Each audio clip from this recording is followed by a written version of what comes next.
Even among friends, good manners are crucial.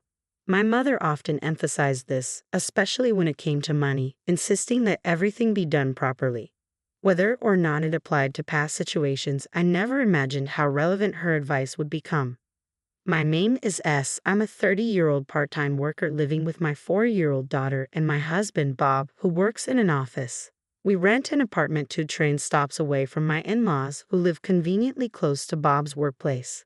As a result, Bob often has dinner at their place. While Bob might seem considerate, the reality is that Bob is thoughtless and self-centered. He casually stops by his parents' house after work without informing me, even though I'm at home preparing dinner. I've spoken to him about it many times, but he always makes excuses like, "Mom's making meatloaf and mashed potatoes tonight," and never apologizes. Fortunately, my father-in-law usually calls to ask, "Did Bob let you know he's coming over here?" This heads up at least saves our dinner from going to waste. While my father-in-law is considerate, my mother-in-law is quite the opposite. She often makes snide remarks like, "Bob just prefers my cooking over his wife's." Whenever Bob visits them, she'd call to gloat, "He just feels more at ease at home. Sally, you need to make a home where your husband wants to stay." She looks down on me, asserting her superiority as a woman and a mother. She also has a habit of barging into our apartment whenever she finds the time. Bob can't relax with this kind of cleaning. "And what's this in the fridge?" She'd criticize my cleaning, snoop through our fridge, and even through out my cooking, saying, "How dare you serve Bob such an awful meal? Any wife who doesn't take care of food is the worst.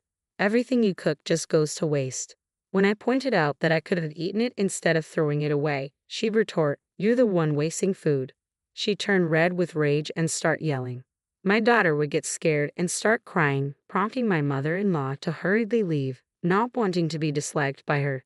She's selfish and quick to run away when things get tough. I confided in Bob about his mother's bullying, but he brushed it off with remarks like, "You're just imagining things," or "She doesn't mean any harm."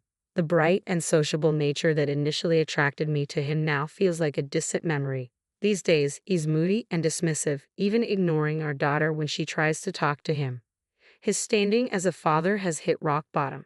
To make matters worse, the education fund we had been diligently saving for our daughter had completely disappeared. A significant sum, $40,000, had been withdrawn. I knew it had to be Bob, as he had access to the family account. When I confronted him about the missing money, he nonchalantly said, "Our daughter doesn't need the money right now. We can save up again when it's necessary." His cavalier attitude snapped something in me. "Are you serious? How could you just spend the money we saved together like that? It's not about needing it right now. We saved it because we don't know when we'll need it. What did you even spend it on?" "I helped out Mom," he replied. "Our money. Most of it comes from what I earned. Got a problem with that?" "I contributed too. I saved by cutting our budget and worked hard to manage that money." "Your contributions are insignificant." Our argument escalated, fortunately without waking our daughter. "That's it, we're getting a divorce. I knew you were careless, but to withdraw our child's savings without a word is unbelievable. Go ahead, like you can survive on a part-time salary." I was momentarily speechless. Seemingly satisfied with silencing me, he sneered, "I'm always ready for a divorce," and went back to his room. Though I clenched my fists in frustration, I refused to just cry myself to sleep. Determined, I began preparing for the divorce. I overheard my wife talking on the phone with Bob this morning. My father-in-law messaged me the following Friday. It seemed my mother-in-law had invited my husband for a special dinner that night. Since Bob hadn't mentioned anything to me, he was likely planning to go without telling me again. Ever since I declared my intention to divorce and was belittled for my part-time job, Bob's attitude toward me had shifted to one of disdain. He'd say things like, "I don't need to care for a dependent like you," while scattering the laundry around and neglecting to clean the room. His nitpicking, "You call this cleaning?" was just like his mother's. I saw the call from my father-in-law as the perfect opportunity to put my plan into action. I timed my visit to coincide with Bob's return from work, only to find that my father-in-law hadn't yet arrived home. Bob and my mother-in-law were visibly surprised to see me, but my mother-in-law sneered, "Oh, knowing we're having sushi for dinner, you decided to drop by and freeload?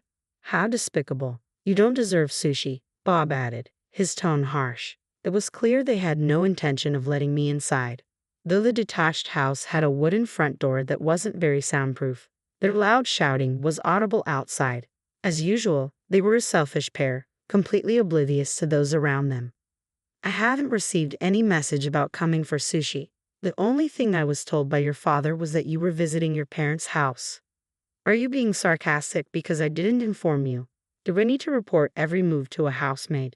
It's creepy for a wife to talk to my dad behind my back, he said, seeming almost entranced by his own abusive words while my mother-in-law smirked in the background. I retorted, the one being creepy is you, causing her smile to falter. What did you say? It's disgusting to twist your father's kindness like that. You're just a lousy husband who can't communicate. Can't you see he's only trying to be considerate? My words seemed to strike a nerve. Realizing his lack of communication, Bob bit his lip and fell silent. Then you should have declined and avoided causing trouble for Dad with your brazen behavior, my mother-in-law defended him. But her words were hollow and meaningless. Keep arguing over there. I didn't come here to waste time with you. Let's get to the point. I want a divorce. What? Really? Bob's eyes widened in genuine shock. You think you can manage on a part-time salary? I'm not giving up our granddaughter. You're not fit to raise her. Go apologize to Mom. I calmly explained the situation to the shouting pair. Starting next month, I'll be working full-time again. I'm currently working part-time in medical administration at the same place where I worked full-time before we got married. When I mentioned considering a divorce to my colleagues, they recommended I return to full-time work. The kindergarten my daughter attends is near my workplace, so I can pick her up during my lunch break, and she can stay at the daycare till my shift ends. They even advised me on this. You can't possibly raise her on your own, my mother-in-law insisted. Anticipating you'd say that, I've already arranged to live with my parents. They're taking care of my daughter today. Unlike a certain husband who dismisses his daughter, they shower her with love and attention. What? My mother-in-law turned to Bob, who awkwardly looked away. Don't joke around, that's unacceptable. Her voice trembled with agitation. A father who secretly uses the education fund is harmful, I said firmly.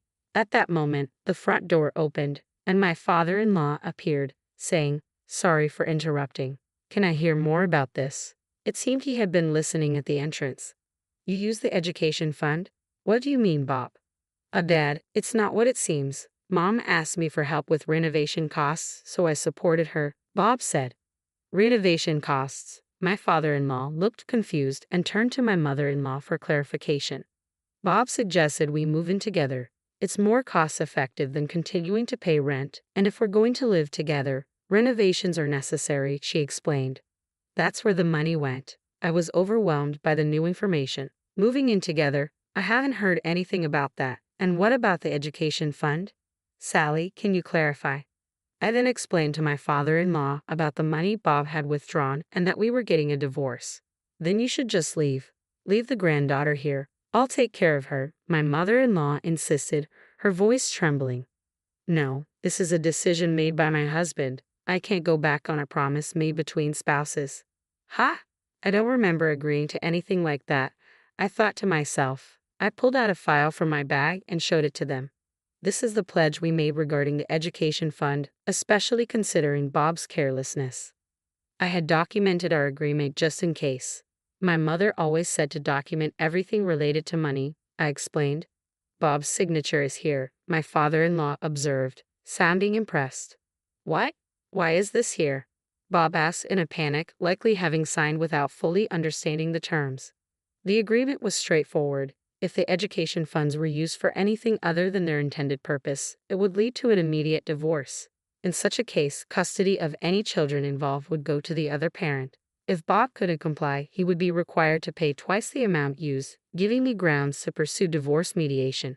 Essentially, Bob would lose custody and, if unable to meet his obligations, would owe me $80,000, allowing me to seek mediation for the divorce.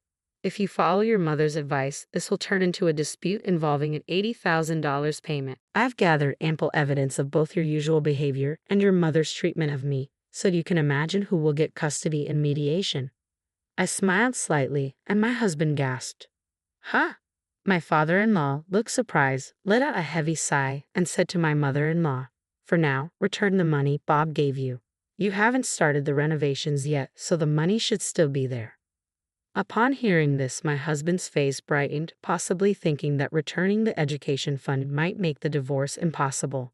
My mother-in-law, facing his hopeful expression, turned pale and shook her head. "It's gone. I've already spent it," came a weak voice, eliciting gasps of surprise from everyone. "What?" My mother-in-law trembled and fell silent. "There was a bag I wanted and some clothes too. I only meant to borrow them, but I couldn't resist," she confessed.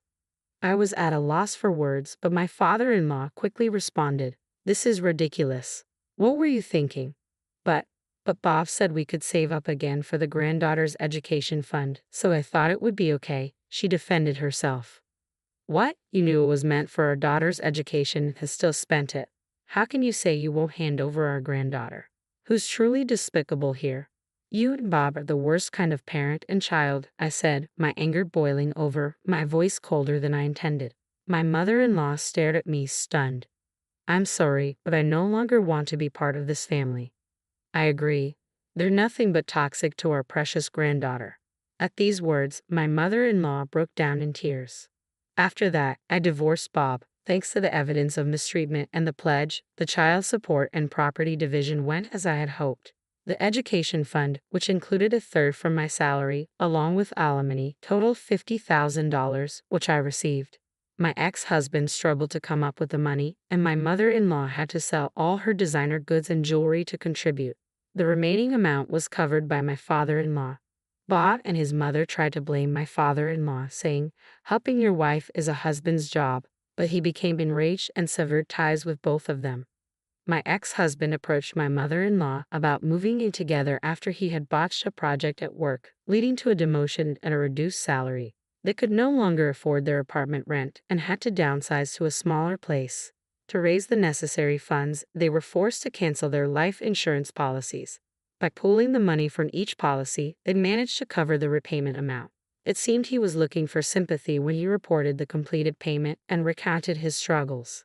When he spoke of his difficulties while informing me about the payment, I simply responded with a noncommittal "aha" and let it go.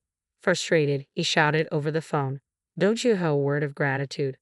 "No, I don't. I have grievances of my own, so how about adding that to the bill and charging me for it?"